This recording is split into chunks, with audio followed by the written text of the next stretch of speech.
Hello friends, welcome back to Pharma-info, right? So today's topic is synthesis of cimetidine, right? We all know about cimetidine, right? Because cimetidine is a very old drug, right? Old drug, and this is the pharmacological category in which it belongs is acting as an anti-ulcer drug, right? And the target is histaminergic 2 receptor, right? So this is found to be the target for this ligand, right? And till now it is there in the market, right? Till now it is viable, right? I think 30 to 40 years back this was discovered, right? This was invented, right? This was, yes, discovery and invention, right? There is a fine lining between these two, right? So this was discovered long back, right? But still, ever since it came into the market, right? Still it is I should not say reigning the market, but still it is appearing in the prescription of physician, right? Chalo. So it is an anti-ulcer drug targeting H2 receptor. Blocking the H2 receptor, slow down the proton secretion, right, from your stomach, right, and thus helps in ameliorating ulcer, right, ameliorating ulcer, right. Chalo. So now this is about your pharmacology. Now let's move on to the chemical category. Chemical category. I should not say that there is a chemical category for this cimetidine, right? But let me just tell you, let us just knock the history, right? The history, the development, the historical development of cimetidine. It says that cimetidine is the drug which is derived from what? Histamine, right? So that means there should be a chemical resemblance between histamine and cimetidine, right? What is that resemblance? As such, from the name we cannot get much things about this and the structural features, right? But from its historical development, we can get few things like the heterocycle which is present in cimetidine, that is nothing but the one that is present in histamine, that is imidazole, right? So cimetidine possesses what? Imidazole, and we have a methyl here. We have a methyl here for what?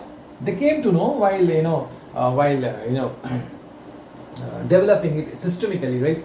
They came to know that insertion of a methyl group at position 5 of imidazole leads to increase in affinity towards H2 receptor, right? Chalo. So now we have a side chain here that is nothing but CH2S, CH2, CH2, NH. Sometimes they are also calling it as thiourea derivative, right? Thiourea, but as such you won't find the sulfur, okay, which has been kept in cimetidine, right? The sulfur has to be replaced, right? There was some problem with the sulfur, right? But instead of sulfur, they had kept cyanoimino, right?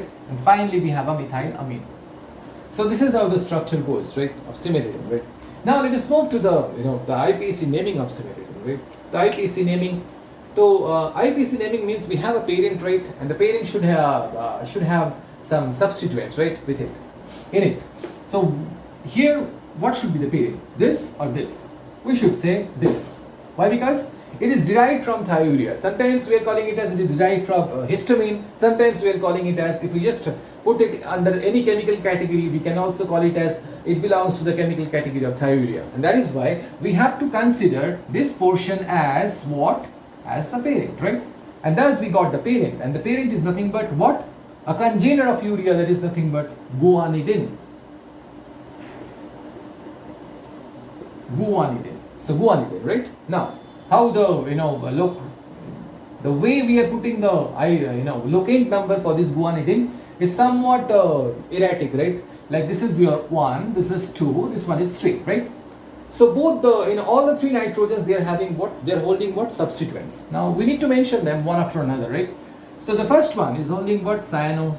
So likewise we'll just put cyano. The second one is holding what? Methyl. We'll just put methyl because we know that as a whole we can call it as guanidine. Nitrogen, carbon, double bonded nitrogen and nitrogen. This is, as a whole, this can be called as guanidine. It is a parent one, right? The parent is holding these 2 minor or tiny substituents. One is cyano, the other one is methyl. This is found to be the major substituent, right? So major substituent means this is the immediate substituent of what? Of this third nitrogen. So that means it is the 3 that is holding what? Ethyl. And the same ethyl is holding what? Methyl sulfanyl. So likewise, we have to put 2 brackets here. Why 2? Because 1, 2. The second one is holding what? The second one is holding what? Methyl sulfanyl. So we'll just put here methyl sulfanyl. Sulfanyl. We can also call it as thio, but it will be wise of you if you just put sulfanyl. Why? Because IUPAC says, okay, we should stick to sulfanyl. Sulfur when alone, sulfanyl. Sulfur while being accompanied with one oxygen, sulfenyl. Sulfur while accompanied with two oxygen, sulfonyl, right? Okay. In my last video, I talked about sulfonyl, right? Because sulfonyl urea was found to be the last topic, right? Chalo. So now this is two of what? Two of this ethyl. So methyl sulfanyl. So this is methyl sulfanyl. This 2 is holding basically methyl sulfanyl. We'll just put here, we'll just close the bracket here, right? So what should be kept here actually? Okay. What should be kept? Apart from this methyl sulfanyl, what is the other thing that it is holding? It is holding what? 1H, then 5-methyl imidazole 4-yle. This is another substituent. This is being held by methyl sulfanyl. So that is why we are just writing here like this: 5-methyl 1H imidazole 4-yle. Sorry, 4-yle. I'm sorry, 4-yle. Right? Close the bracket and then methyl sulfanyl. Right? We are done with this. That means the ethyl, the second carbon of this ethyl is holding the entire substituent. Right? This is highly escorted. Why? Because this is the substituent of what? Methyl sulfanyl. So that is why this has to be kept in a bracket and then followed by methyl sulfanyl. We are done with this. Then 2 is a part of ethyl. Likewise, we'll just put here ethyl. So thus we are done with what? The substituents of the third nitrogen. The third nitrogen is holding what? Ethyl. To that ethyl, second position is occupied. Second position is holding what? Methyl sulfanyl. To that methyl sulfanyl, this 5-methyl 1H imidazole 4-yle is attached, right? So this is how the third nitrogen we are done, and finally we are left with what? Guanidine. So this is how the the nomenclature stands for this cimetidine. Now let us see that how this can be synthesized, right? How this can be synthesized. Let me just keep the structure as such here, because the usual strategy that we are adopting in synthesizing any compounds, right? There is nothing but just focus on, just spend some time with the structure, right? And see that the portions which is vulnerable towards breaking. That means we need to fragment the entire structure into possible fragments, dealing with each and every fragments, and just compose them in such a manner so that they will become one of the reagents, right, which is involved, which is contributing towards making cimetidine, right? Chalo. So this is the portion which can be broken down into two halves, right? Two halves. This is the bottom halves, this is the top halves, right? I'm talking about imidazole. That means our planning is to make the imidazole ring. That means our planning is to incorporate what? In situ concept, right? In situ making of what? A ring system. That means from an open system to a closed system, right? So this is the portion, but fragment 1 and 2. So this is fragment 1, this is fragment 2, right? Now coming to this portion, okay, chalo. So sulfur, okay, let us say this is the portion which can be considered as fragment 3, right? Chalo. So now this is the final fragment. I'm talking about fragment 5, and this is the intermediate, that means fragment 4. Now let us just deal with them one after another, right? Okay, let me just rub it off for my convenience. Let me just rub it off, right? चलो अब इसको तोड़ देते हैं हम लोग, इसको थोड़ा मतलब पूरा के पूरा हटा देते हैं इसको. अब क्या करेंगे? Now let's see the top portion, the fragment 1, right? We have a methyl here, right? Fragment 1, we have a methyl here, right? To that methyl, one carbon is here, right? And the top portion, as I have just separate it, C2H5, and here it is CH. Right? So this is nothing but what? Alpha chloro ethyl alpha chloro acetoacetate, right? Acetoacetate, right? It's a known reagent, right? And if it is hydrogen, it's a very well-known reagent, right? Because ethyl acetoacetate is a common reagent in many organic synthesis, right? Sure. So this is one portion. The other portion is H2N, then CHO. We need another, because we need 2 nitrogens, right? So 2 molecules of this. Okay, let me just write it in this way. This is for my convenience only, right? Chalo. So this is nothing but, as I told, this is nothing but what? Ethyl alpha chloro acetoacetate, and the second reagent is formamide. This is formamide. Actually, HCO and H2 formamide only. So we need two molecules. Two molecules of formamide, right? When they come close together, there is a formation of what? There is removal of one molecule of water and the other molecule of HCl. And thus, ring closure will take place, right? It is ring closure that eventually leads to the production of what?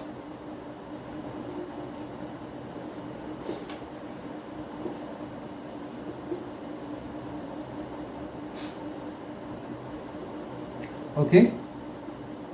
Thus we got this kind of thing, right? Sure. So thus we have got a closed system, right? Imidazole, we are done. Now here we don't have any COC2H5. If we just try to, remember the structure of cimetidine, right? Here we have a methyl, then sulfonyl, right? So that means this need to be reduced, right? In presence of sodium ethanol, right? Not sodium ethanol, sodium ammonia will just take, right? Sodium ammonia. So what this sodium ammonia will do? The sodium ammonia will just reduce this into CH2OH. Thus we got what? Intermediate 2. So this is our intermediate 2. The earlier one was intermediate 1, right? Chalo. So we are done with the reduction. Now let us just bring what? Let us just see that what are the other thing that is attached to this CH2. We have a sulfur, we have a CH2, we have a CH2, we have a nitrogen, right? Chalo. Till this, we'll just proceed. Now if we just try to manipulate this particular fragment, this will become what? Cysteamine. Cysteine possesses one carboxyl group. The carboxyl, that means the cysteine has to undergoes decarboxylation to produce what? Cysteamine. This is found to be the another reagent, right? When cysteamine react with this, what will happen? OH and H will go off, leaving behind what? Sulfur, CH2, CH2, NH2. We are close. We are almost close, right? So on removal of one molecule of water, right? So what will happen? This final, that means methyl sulfonyl ethyl amine, right? This will get formed, right? Then what happened? What are the other thing so what is left in the process? What is left in the process? The one that is left in the process is C double bond N, then C triple bond N, then NH CH3. This is the portion that is left, right? So how this can be connected to this nitrogen, right? So if we just put here methyl thio, will it be okay? Methyl thio will take one hydrogen and just connect NH to this carbon, okay?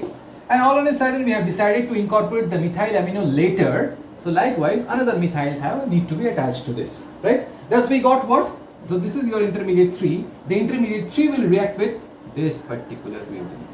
What is that reagent? This reagent is nothing but we have 2 methyl, that means dimethyl, then N-cyano, then carboimido, then dithioate. So this is the reagent, right? So what this reagent will do actually, as I said, the reagent will just here hydrogen and methyl thio will go off in the form of markaptomethane, right? चलो markaptomethane. तो अभी क्या हुआ यहाँ पे? अभी देखो NH markaptomethane चला गया यहाँ पे, leaving and just connected carbon N, C triple bond N, then sulfur methyl thio, right? चलो. So thus we got this. That means intermediate 4. Now this intermediate 4 will react with a simple thing, because here methyl amino need to be added, right? So how this can be added? Just bring methyl amine, right? What this methyl amine will do? The hydrogen will react with methyl thio. It's a good leaving group, right? So methyl thio. So what will happen? Again markaptomethane will produce, okay? Or yes, markaptomethane will produce. So this will go off, leaving behind what? NHCH3. So thus we got what? So SHCH3 will go off, leaving behind NHCH3. So thus we got what? The final compound. No more intermediate, the final compound, that is cimetidine, right? Okay. So hope you have understood the fractal 5. I'll just hang on for a moment, because till I bring the entire structure, the entire synthesis, right, in a single page, right, for your understanding. Finally, we'll just brush it up with the whole synthesis, that too in a single page, right? So hang on for a moment. Sure.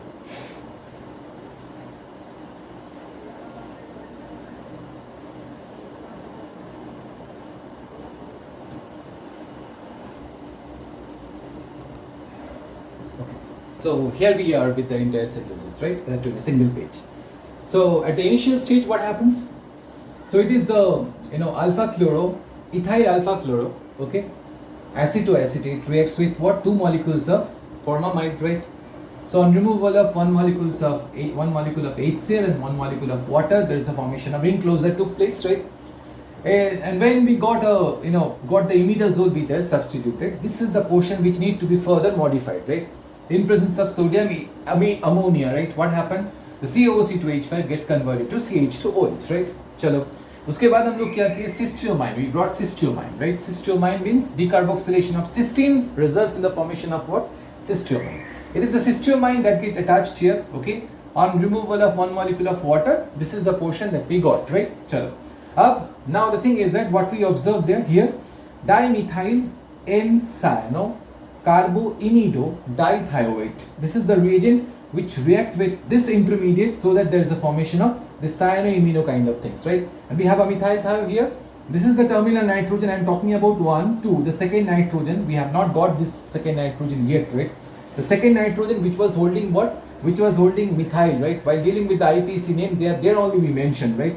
So that means here methyl amino need to be replaced, need to be inserted, right? Replacing methyl thio. How this can be done? Just introducing what? Methyl amine, right? It is the methyl amine that will react with this intermediate so that finally there is the formation of what? There is the formation of 1 cyano, 2 methyl, 3, then 2, then 5 methyl, 1H, imidazole, 4-il, close the first bracket, methyl sulfonyl, close the first third bracket, then ethyl, second third bracket, close, finally guanidine. So thus we have got what? The anti-ulcer drug, that means the H2 blocker as cimetidine, right? A cimetidine as H2 blocker. So this is the process which we are following, right, in making or in preparing cimetidine, right? Hope you have understood this session, right? If you like this video, don't forget to press the like button, right? And please do subscribe my channel, and please put your comments, okay, in the comment box so that both of us can grow, right? So thank you for your patience, and let's see that what will be the next video, right? I can upload for you people, right? Thank you very much.